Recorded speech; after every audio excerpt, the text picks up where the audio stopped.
Selamat pagi, Assalamualaikum warahmatullahi wabarakatuh. Berjumpa kembali dengan Budi Rajo di Paduan Budi Rajo. Kita mulai dengan ngopi dulu. Tuh, lihat kopinya. Ush.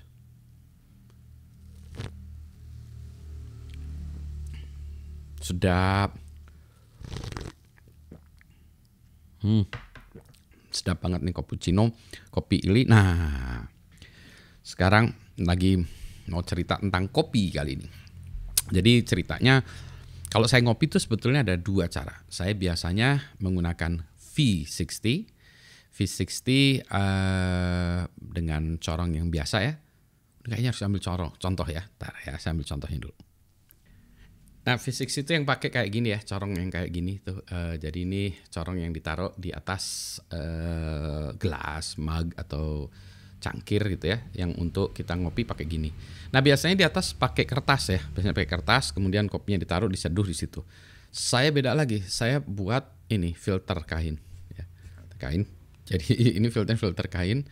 Nah, ini bisa dipakai V60 biasa atau V60 cara Pak Budi Raharjo. Kopinya saya tubruk ya, kocek-kocek kopi taruh di gelas atau mug. Kasih air, kocek gitu ya. Sebenarnya tunggu sebentar. Ada caranya, nanti saya cerita lagi ya. Kocek. Tunggu sebentar ya, semenit lah gitu ya. Habis itu saya tuang di atas sini. Mau semenit, 2 menit, 3 menit ya, tergantung ya, dituang di sini sehingga bubuknya ada di filter ini, airnya, kopinya udah bening. Itu yang cara yang sering saya lakukan. Nah, ini yang saya lakukan. Kemudian saya dikasih coffee machine oleh espresso mesin ya, dikasih oleh Henry ada 2. Kasih oleh Henry itu ada 2. Satu yang ada espresso mesin, terus ada untuk membuat ininya nih, buat foamnya ya. Itu kayaknya coffee machine-nya ini buatan Cina rasanya ya, agak serat. Mungkin harganya 1,5 juta kali ya. Jadi tidak terlalu mahal dan sudah mulai agak rusak sekarang. Hanya dia tuh tidak punya grinder. Jadi saya tuh tidak punya kopi grinder. Tadi untuk mau membuat 60 pun atau membuat cappuccino pun ya, kan kopinya harus jadi bubuk dulu ya. Saya beli kopi biasanya beans, masih dalam bentuk biji. Kenapa? Karena supaya lebih lama nyimpennya. Jadi kalau kopinya dalam bentuk bubuk, dia ini lebih cepat, apa ya istilahnya, lebih cepat kena angin gitu, masuk angin. Kalau saya sebutnya masuk angin ya, lengket dengan teman-temannya, pokoknya tidak fresh gitu ya. Jadi kopinya tuh lebih lengket gitu ya, jadi nggak menarik lagi dan rasanya memang jauh berbeda. Jadi kopi kalau bisa disimpannya dalam bentuk biji beans ya. Nah, kopi beans ini, kalau beans ini ya harus buat gini gimana? Jadi yang sudah saya menggunakannya dengan menggunakan blender. Alasan saya itu tidak mau beli grinder itu alasannya karena di rumah saya ini udah banyak barang-barang ya, ada macam-macam, ada coffee mesin aja, kopi mesin yang pot, yang segala macam, ada mocha pot segala macam, terus ada yang lain-lain. Di dapur saya tidak terlalu besar. Jadi ya jangan banyak alat-alatnya gitu. Nah, kalau bisa alat-alatnya ya jangan banyak-banyak ya, itu satu. Yang kedua, alat-alatnya yang kecil-kecil, jangan yang gede-gede gitu. Ya mau di tempat ya.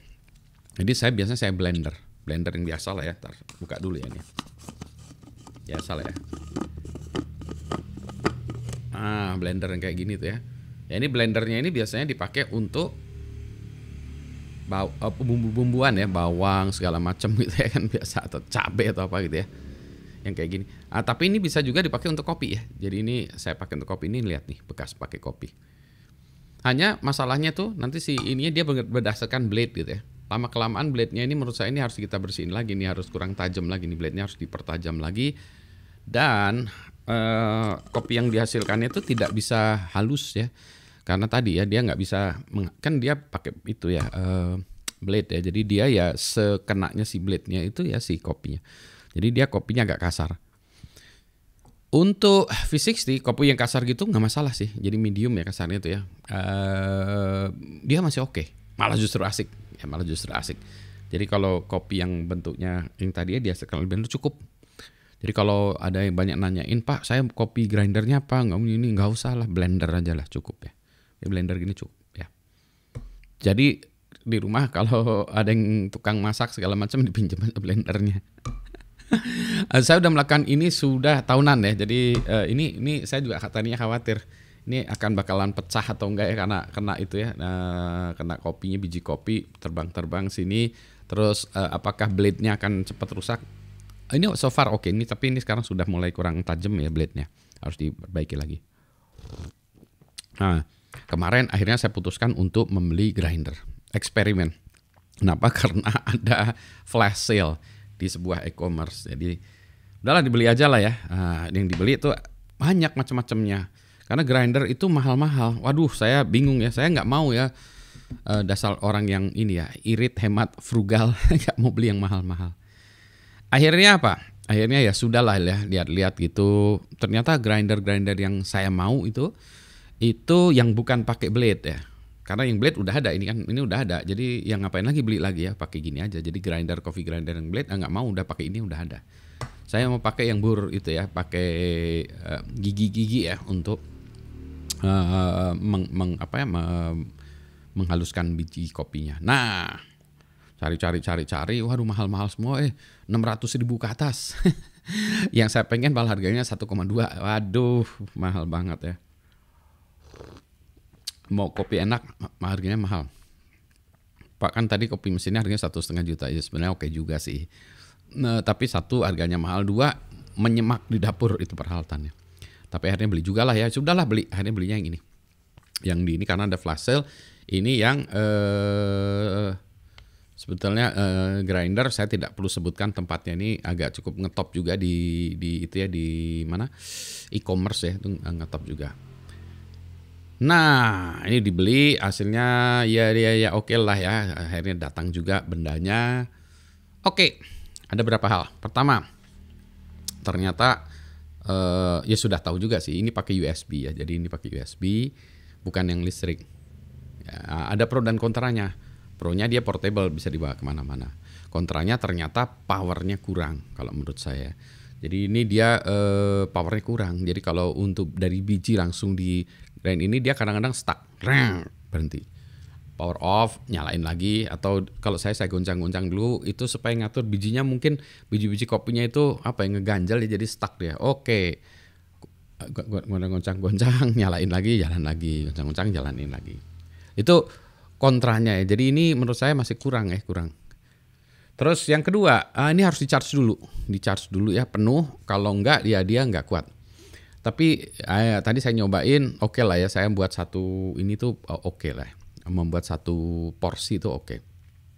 Jadi sebenarnya secara power ini oke. Nah yang berikutnya lagi, saya nggak tahu nih baterainya gimana cara bukanya segala macam. Karena di instruksi di ini itu sangat sedikit ya, skimpy, instruksinya sangat minim sekali. Sehingga saya nggak tahu misalnya baterainya ini baterai apa sih, rechargeable lah, apa kalau baterainya rusak gimana, bisa diganti nggak? Dugaan saya sih bisa. Cuma saya nggak tahu ini maintenance-nya gimana. Ini kopinya saya nggak perlu sebutkan namanya, tapi ini sebetulnya dugaan saya ini ada brand ininya ya, brand aslinya ya, bukan brand toko kopinya itu ya. Jadi ini dugaan saya gitu ya. Jadi kalau saya nggak tahu kalau baterainya rusak gimana. Saya punya pengalaman juga, punya alat juga namanya espresso mesin ya. Itu juga gitu. Kasih air, kasih kopi, bubuk kopi, kasih air terus dinyalain dia jadi espresso pakai USB juga. Pakai USB, pakai baterai. Nggak rusak, nggak jalan. Baru belum sampai satu kali juga dipasang. Jadi nggak jalan lah itu ya. Jadi saya punya pengalaman buruk dengan baterai operated machine ya, dengan yang USB gini untuk kopi-kopian. Jadi ini eksperimen saya. Jadi 50-50 lah. Ini so far masih oke. Nah, tapi tadi kalau saya pakai biji, saya masukin ini dia stuck berapa kali. Jadi saya gitu ya. Pro-nya bagusnya lagi nih ada kacanya di belakangnya, bisa kelihatan ya ini. Oh, ini prosesnya nggak jalan, stuck, berhenti gitu ya. Oke, jadi bisa kelihatan. Nah, jadi yang saya lakukan tadi itu ya, tadi ini baru aja sebelum ini kopi yang saya buat ini ya. Nah, ini yang saya lakukan dari biji itu saya grind dulu sampai ini. Jadi prosesnya 2 kali. Saya grind dulu ya. Saya hancurkan dengan ini supaya kopinya tadi bukan dalam bentuk biji kopi yang keras. Baru saya masukkan ke sini, baru dijalankan. Nah, itu baru jalan. Ya, baru oke. Tapi ada ininya juga, ada caveatsnya juga, ada masalah dikit juga. Karena kalau saya dibiarkan ya masukin di situ, tadinya mau saya biarkan aja jalankan, dia jalan, gitu bubuk. Tapi dia berhenti, dia bilang selesai. Saya buka tasnya ini, saya buka ini kan dibuka gini, di lock gitu ya, buka tasnya itu. Ternyata di sininya masih banyak tuh, belum ini. Ternyata dia ngumpul, yang dia proses tuh yang di tengah, yang di pinggir-pinggir ini tadi bubuknya itu yang bubuk yang bubuk halus, belum halus ya karena tadi masih kasar gitu ya, itu masih di pinggir. Jadi saya goncang-goncangkan gini supaya dia masuk lagi atau pakai tangan dibantu masuk, digoncang-goncangkan masuk sebetulnya. Gitu. Nah, terus saya jalankan lagi. Nah, jadi gitu. Jadi yang saya lakukan akhirnya saya lihat sambil jalan wah ini apa kayak hujan gitu, bagus. Kemudian saya goncang-goncang lagi kalau udah mau ini goncang-goncang lagi supaya ininya pada masuk ke tengah lagi gitu ya, baru ini. Itu pakai gitu, cara gitu sukses ya gitu. Jadi ini namanya coffee hacks ya, coffee hacks, dan cara begitulah ya akhirnya ini I'm happy dengan cara begini. Setelannya, nah setelannya itu nih saya buka lagi ya. Jadi setelan kehalusan itu ada di sini kan ya setelannya. Cuma saya masih belum tahu nih, belum bisa main-main dengan setelannya nih. Saya pengennya halus ya, karena kan untuk membuat espresso, karena kalau kasar saya udah punya pakai cara tadi lagi, berjatuhan. Bentar ya. Saya takut kena ini notebook saya, jadi saya tutup lagi. Jadi gitu ya setelannya di situ. Maaf, ini nanti saya harus bereskan berantakan di sini. Gitu, saya pasang lagi, maaf, bentar ya. Pasang lagi ya supaya enggak ini. Oh ya, terus masangnya juga ada bingung juga, ini rada susah juga ya. Ini ada coakannya. Sini ada yang ada lekukannya, jadi dimasukkan segini, ngelok ke sini malah ya counterclockwise. Kalau buka sana, kalau bawahnya ya seperti biasa ya, ngencengin biasa, ngencengin bawah. Kalau bukanya ini berlawanan ya, atas bawahnya. Gitu. Oh, tadi kalau lagi stuck tadi ya, yang lagi stuck tadi susah bukanya karena dia lagi stuck gitu, betul-betul ini stuck, jadi agak susah bukanya karena mesin itunya juga ya, si pemutarnya itu stuck, jadi kalau diputar-putar gini nggak bisa juga, jadi agak berat sedikit. Ini baru hari pertama, jadi saya belum tahu ini bisa berumur berapa lama, terutama kalau saya takutnya di baterainya ini ya, baterainya. Kalau saya charge sambil jalan kan nggak bisa. Jadi ini harus battery operated, jadi baterainya harus bagus. Jadi harus di charge atau dijalankan. Saya nyoba sambil charge, saya pencet on-onnya nggak bisa. Jadi kalau di charge gini, saya nyoba jalan, saya charge, jalannya berhenti gitu ya. Tapi ada pernah juga sekali jalan terus gitu, tapi saya nggak tahu dia ngeranding atau enggak ya. Jadi maksud saya kalau baterainya nanti rusak, bisa nggak saya pakai chargernya itu langsung jalanin? Dugaan saya tidak bisa. Jadi itu kontranya lagi. Demikianlah, ini barusan saya belum halus banget ya, lebih halus daripada yang pakai gini sih, cuma belum halus banget, sehalus-halus banget gitu. Tapi saya tadi membuat cappuccino ini udah oke ya, espressonya udah oke dari situ. Udah oke, jadi udah oke banget. Jadi alhamdulillah udah. Demikianlah cerita tentang grinder saya. Ya, dan selamat pagi. Assalamualaikum warahmatullahi wabarakatuh. Sehat semuanya ya. Ngopi lagi.